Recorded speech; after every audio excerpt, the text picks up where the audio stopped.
but they can't oppose nature. Nature intended human beings to be sexual at puberty. So it could be against the law for two 14-year-olds to have sex, but they can't stop it. If that's what nature intended,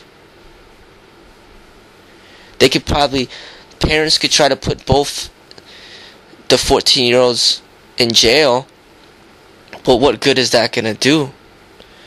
If they put all 14-year-olds in jail in the world, it's just not going to work.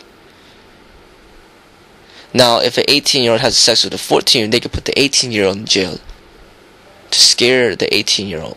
But if two 14-year-olds have sex, nothing can be done by the law. To put both of them in jail is not practical. The parents on either end will not want that to happen. So you got to understand the standpoint of a parent. A parent, there is a law called contributing to the delinquency of a minor.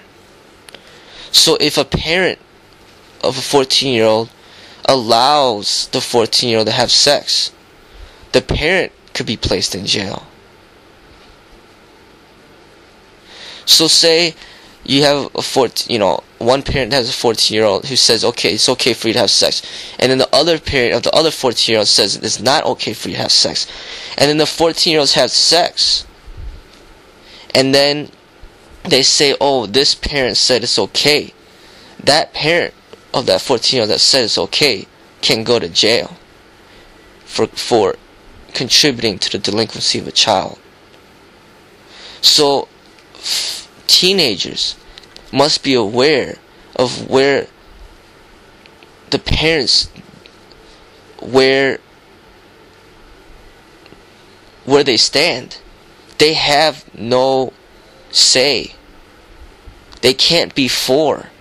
They're not even allowed to say that they are okay with premarital sex. They are forced by law to promote marriage and then sex. So teenagers cannot even speak, they cannot ever get the support of an adult. Otherwise that adult will be placed in jeopardy of going to jail.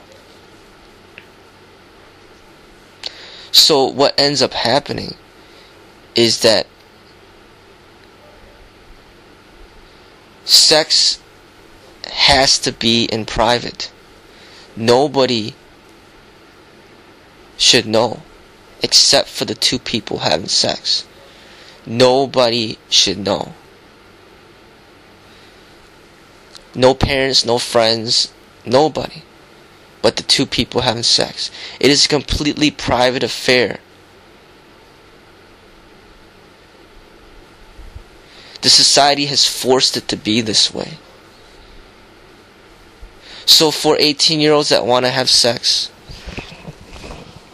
I say it must be private.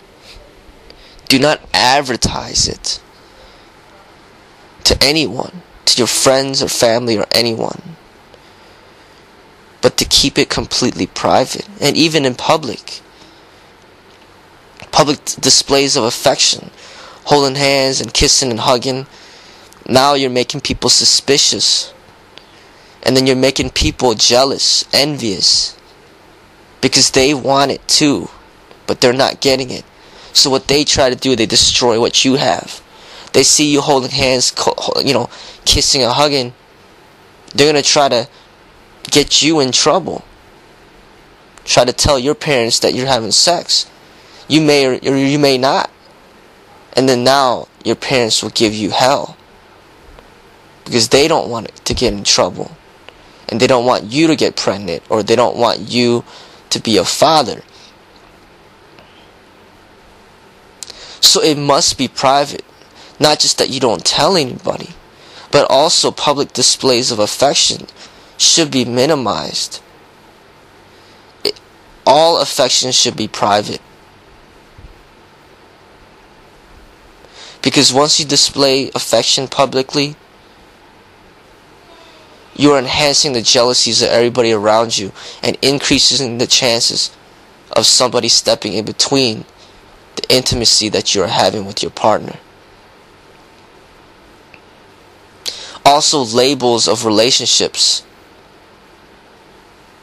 Boyfriend, girlfriend, already is basically telling people we're having sex. There should be no labels used. This person is not your so-called girlfriend or boyfriend or whatever. This person is just your friend that happens to be of the opposite of sex. Nobody should know that you guys are having sex. That label already signifies that you guys are having sex. Because now you're trying to sexually claim the other person. Why do you label that person your girlfriend to begin with? She's a girl, but why is she so-called your girlfriend? It is a sexual possessive claim, a title. No different than wife or husband. It is a claim of sexual ownership. A wife and husband, it's known that they are having sex with each other. Boyfriend, girlfriend is the same thing. That label is a marriage. Destroy that concept of marriage. Destroy that label. You are not having, you are not owning that person. You are just friends with that person. Nobody should know if you're having sex or not. That is completely private. Anybody that asks does not deserve to know. It is none of their business. So, if anybody approaches with the question, are you guys having sex? You simply don't answer that question. It's nobody's business. You just simply say it's not your business. Because there's going to be everybody trying to step in to destroy the intimacy that you have. No matter if it's out of jealousy, competition, or hatred, or just just basically furthering the oppressive society's laws. So you have to watch out for parents, for the law, the teachers, obviously the police officers, so-called friends, family, cousins, everybody. Because a lot of times when you start to express yourself sexually, friends will act like they're friends, but they're really your enemies. They have a lot of jealousy and envy inside that you are getting to experience something that they have yet to experience. So there's a lot of jealousy and hatred inside, and they hide it and they repress it. They act like they are on your side when they're not.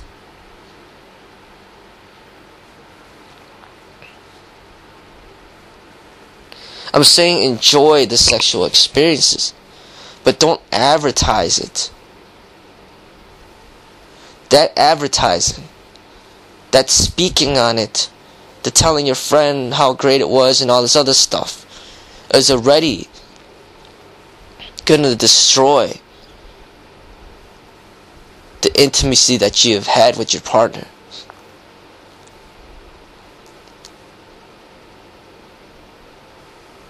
So it is very important that this experience is completely private. Nobody knows except for the people in the experience.